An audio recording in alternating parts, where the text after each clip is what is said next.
So one thing you want to do when you catch yourself feeling sorry for yourself, when you get down on yourself, when you say, no one's helping me or this isn't fair and, why is this happening to me? And it's very easy to get into that mode. It's very natural to get into that mode, but you can't stay there because every great mental performer knows that his or her thought processes, his or her mind is taking them through life.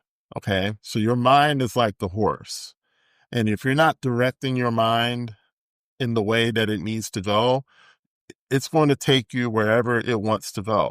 Right. And so if you're feeling sorry for yourself, if you're feeling down on yourself, if you're having a pity party, you got to snap out of it and you got to snap out of it fast. And you got to get back to your plan. That's why a plan is so important because that plan is saying that by this date, I'm going to be here. By this date, I'm going to get this done. This is what I'm going to accomplish. This is the plan. This is what I'm going to have. This is how it's going to happen, right? And you're not married to the method, but you're married to the result. You're married to the end goal. As long as you're down on yourself, as long as you're saying, it's not fair, this shouldn't have happened to me, as long as you're taking on a victim mentality and in no way am I putting anyone down that's ever been through anything, that certainly things that weren't their fault or of their own doing, I'm not putting down anyone. But what I'm saying is from a mental performance perspective, your mind is taking you up or it's taking you down. So you got to control your mind. You got to get control of those thoughts. And you got to say, hey, snap yourself out of it and say, hey, what's the goal here?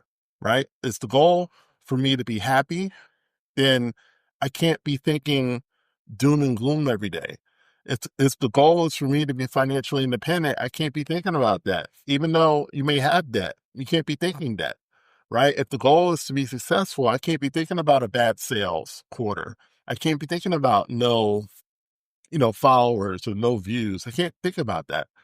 Because as long as I think about that, my mind is going to take me back to that place over and over and over and over and over again. Again, visualize your mind as being like that horse and you're in that carriage, right? And that horse has to be driven by the driver. And if it's not being driven by the driver, then that horse can go here, there, and everywhere. And you've seen, maybe you've seen on YouTube what happens if these horses, are either scared or they lose control or they're not under control of whoever's driving. When your mind is not being controlled, excuse me, then it's going here, there, and everywhere. And that's why you feel so mentally tired because for a lot of people, it's a lack of mental discipline. Okay. So constructing a game plan is extremely important. Detailing out the goals, detailing out the activities, and then letting that guide you, letting that drive you, that becomes almost like a Bible. And you hold to that instead of everything else that's going on. And it doesn't mean that bad things aren't going to happen. It doesn't mean that things happen to you that aren't your fault, that aren't of your doing, and you didn't contribute to it. That's life.